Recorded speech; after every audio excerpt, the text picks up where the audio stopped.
going to drive me insane about this election? At no point is it going to be an issue or talked about that this is the richest fucking country on earth, that we won the lottery with with space and resources and also population.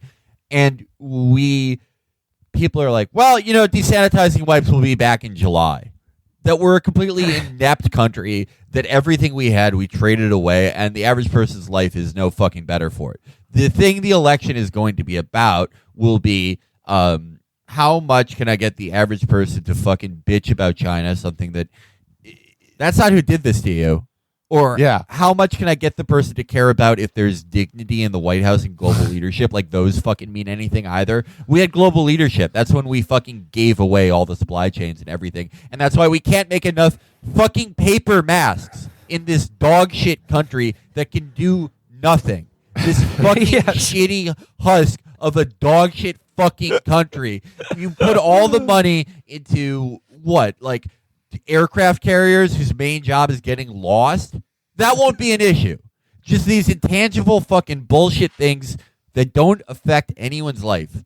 That will be what's talked about. That's why, everyone who's begging the Bernie people to care about this election, care about what? I'm going to start arguing about the soul of the nation? Go fuck yourself. This is the election you wanted. Go have fun. Fuck you. Because at the end of the day, it will be, everyone will acknowledge that this is a non-functional state in critical ways, in that it cannot do the basic things that a state is supposed to do, especially in crisis, even though it has overwhelming resources. Everyone's going to have accepted that. Everyone's going to accept that nothing's going to change for the better. In fact, things are only going to get worse even faster than they were. But someone's fault. And it's just going to be, who is it? And every fucking Democrat is going to just be like, if we get Trump out of here, that'll solve this. And every Republican will be like, yes, it was the Chinese or the evil governors or whoever the fuck, or Clayton Carter. And it'll just be the most sterile, pointless argument, because none of the foundational problems that government was that left government unable to respond, even if it had wanted to, are addressed by any of that argument. And as a like a manifestation of just how awful and grim this all is. Like, the thing to me about this election, that the last thing I want to talk about, is it really is like the final shift in the Democrats just becoming the new Republican Party.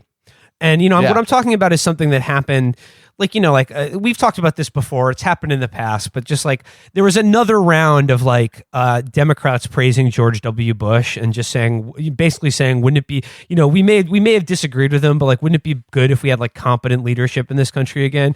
The guy who presided over Iraq and Hurricane Katrina, who absent COVID did an insane amount of more damage to this country than Donald Trump fucking did.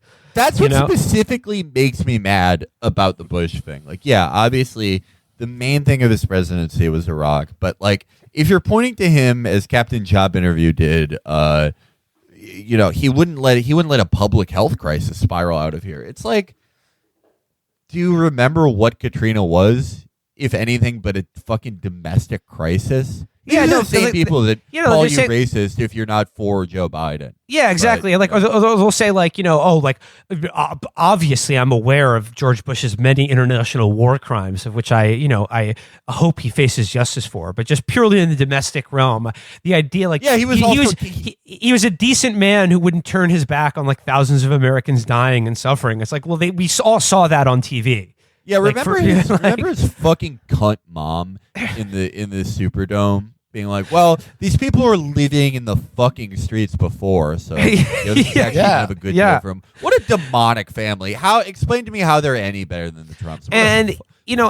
Same demons. So everyone was talking about that and either lamenting or just being very huffy about, obviously I'm not praising George W. Bush. I'm as against the Iraq war as you, but I think we can all agree he was a decent man who wouldn't be so callously accepting, hundreds of thousands of deaths of his fellow citizens, blah, blah, blah. But, on top of that there was a couple articles last week, one in 538, the other in New York Magazine by Ed Kilgore, about the phenomenon of the never Trump Republicans. And we've been making fun of them for years on this show because there's about 12 of them left. And, the ones who have stuck by their guns have been abandoned entirely by the right wing and the Republican Party. And, like most of the people who wrote in that National Review article have completely bent the knee to Donald Trump now. Oh, yeah. They're 100% on his side and will defend anything he says and does. Like they will defend him saying there are ways we can look into injecting household disinfectants into your bloodstream to deal with the virus.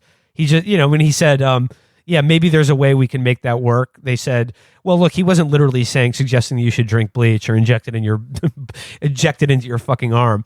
But of the ones who stuck to their guns, and I'm talking about Bill Kristol, Jennifer Rubin, Max Boot, like George Will, like the kind of like the real like neocons, right? Because like they glommed on to the Reagan administration first, and then the George W. Bush administration, and sort of like they were in the driver's seat then, and they got what they wanted, which was exercising this ideological project that they had been developing for decades to make America like not gun shy about being a global empire, and like using the U.S. military as like a force for like liberty or democracy in the world, and I'm using those in scare quotes, and now, Trump ran for president basically on stage shitting on all of that.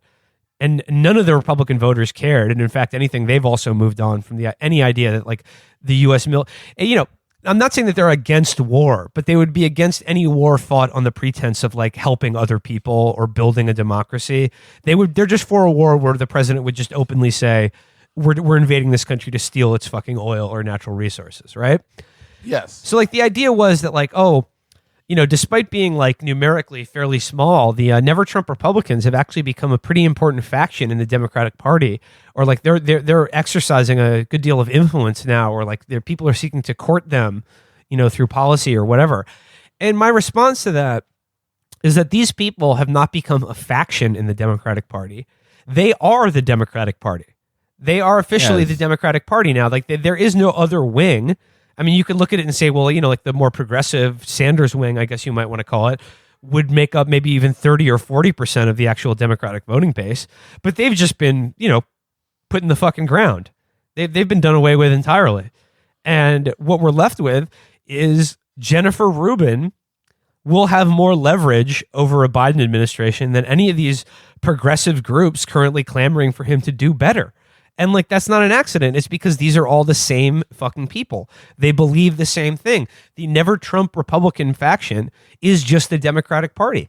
They believe the same things. Like, and that's what we're going to be left with is the Democratic Party is going to be the reliable sort of stakeholders to protect U.S. military empire, Israel, and just free markets in general. As the Republicans move in a kind of, maybe in kind of like a Herrenvolk social democratic model of just administering benefits and cutting against the market if it benefits white people only, essentially is what I'm saying. Right. And they are as deluded as the Trump people. You are as delusional and fantastical to think that we're going to return to an era of global leadership after this. A leadership of who? A leadership how? Everyone knows we can't do anything. I think that's the most insane thing about the Biden people. The Biden, the Never Trump Democrats, those people. The people who think we're going to, in their words, bring back American global leadership. These people make fun of Trump all day, but how do we go back? We lined up at the free throw line, our shorts fell down, and everyone saw our tiny dick and outie belly button. We're going to go back to the world. You have to do as we say. No one's fucking listening. No one's fucking listening. We can't do anything. It's done. It's done. The era of the American empire is coming to a close. And any fucking Nicole Wallace type who thinks that we're just, if Joe Biden makes enough speeches, we're back. It's the 90s again. We're the sole superpower. They're as insane as the Trump people who think he's going to be the fucking God emperor. Oh, yeah. All I'm saying Nobody's is living in any type of reality.